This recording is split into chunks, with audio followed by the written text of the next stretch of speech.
presents Educational Satellite Television Programs.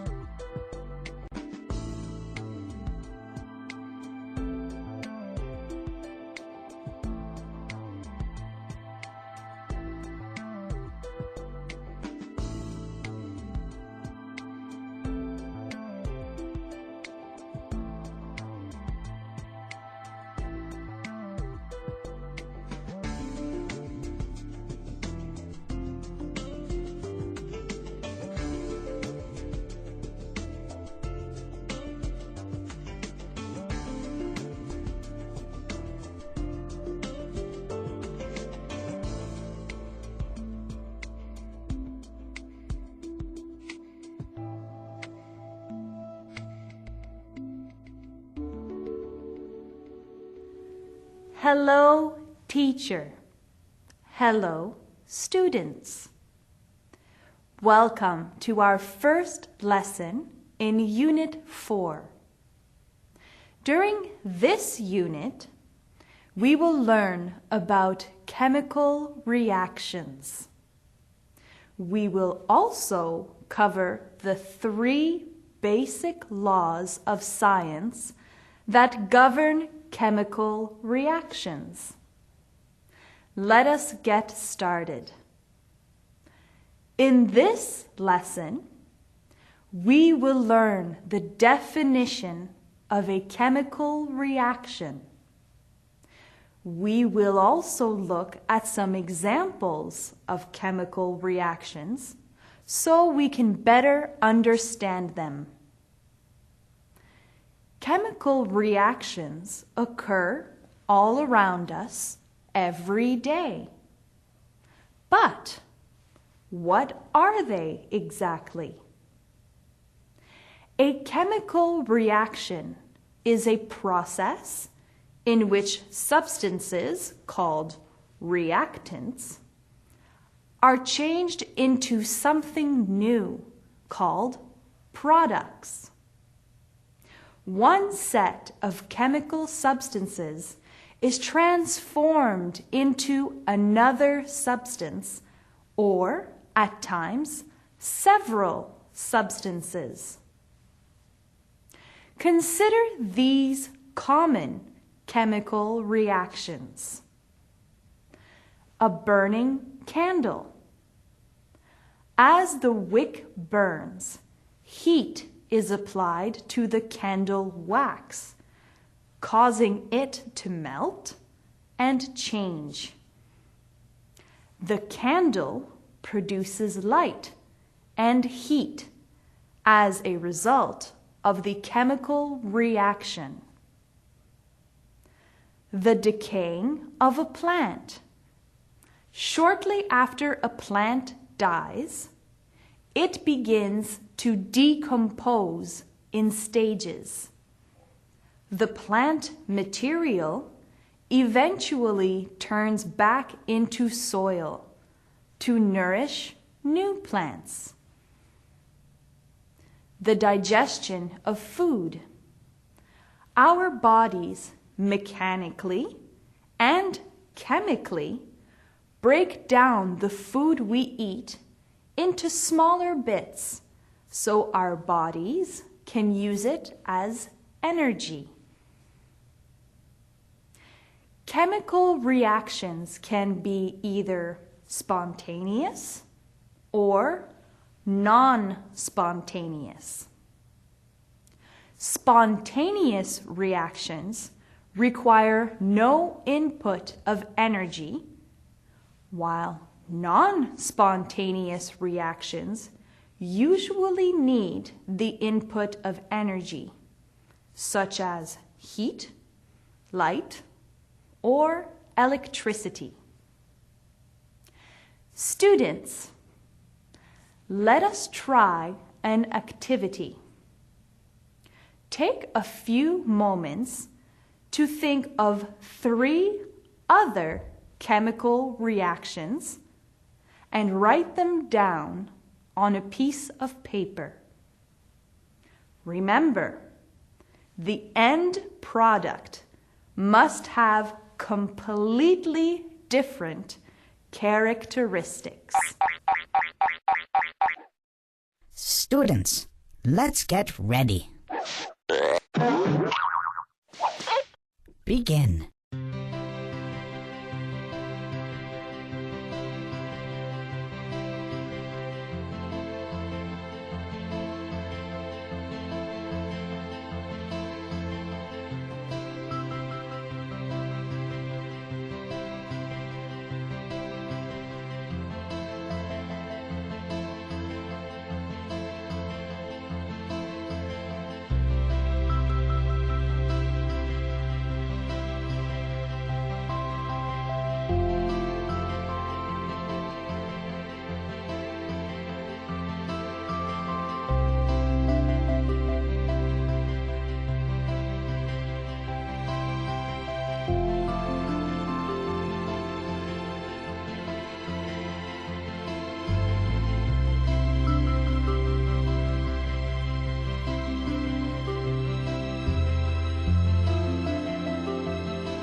Time's up. Let's get back to our lesson. Welcome back. How did you do? You might have used cooking or growing plants as examples of chemical reactions. You might have also thought of the combustion of fuel in the engine of a driving car. The burning of the fuel creates energy to make the car run. All of these are correct. Keep this list because we will come back to it shortly. 3 changes always happen during a chemical reaction to turn the reactant into the product. 1. A change in composition. 2. A change in properties. And 3. A change in energy. If these 3 things have happened, you can be sure a reaction has taken place. Let us look at the 3 changes that happen when magnesium reacts with oxygen. The product of this chemical reaction is magnesium oxide. We know a chemical reaction has taken place because there has been a change in composition. Magnesium oxide was created, which is a completely different substance from magnesium or oxygen. There has been a change in properties. Magnesium alone is a silvery white solid, and oxygen is an invisible gas. Magnesium oxide, however, is a white, crumbly powder. Finally, there has been a change in energy. When heat is added to magnesium and oxygen, it burns in a burst of bright white light, transferring the energy from the reactants into the product. Let us try another activity. Students, please look at the list of chemical reactions you thought of for the first activity. Choose one of the chemical reactions and write down what changes would take place in terms of composition, properties, and energy. Students, let's get ready. Begin.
Time's up. Let's get back to our lesson. Welcome back, students. You just completed an important exercise, identifying changes that take place during a chemical reaction. You might have used the example of cooking, perhaps cooking injera, to be more specific. The ingredients become a starter dough, which completely changes into a piece of injera. It changes from a sticky, wet mass to a dry, round product. And heat causes the reactants to cook and become something new. If you used the example of a growing plant as an example of a chemical reaction, the seed of the plant is nourished and grows into a plant. Energy from the earth and energy from the sun are collected by the plant to make that reaction happen. You may also have used driving a car as an example. Within a car's engine, a combustion reaction occurs, which mixed fuel with oxygen and heat to create energy to power the car. That brings us to the end of our lesson. Students, take the time to continue recognizing the chemical reactions happening all around you every day. You will be surprised at how many you discover. During today's lesson, we learned about chemical reactions. We also went over some examples of chemical reaction. Until next time, thank you, teacher. Thank you, students.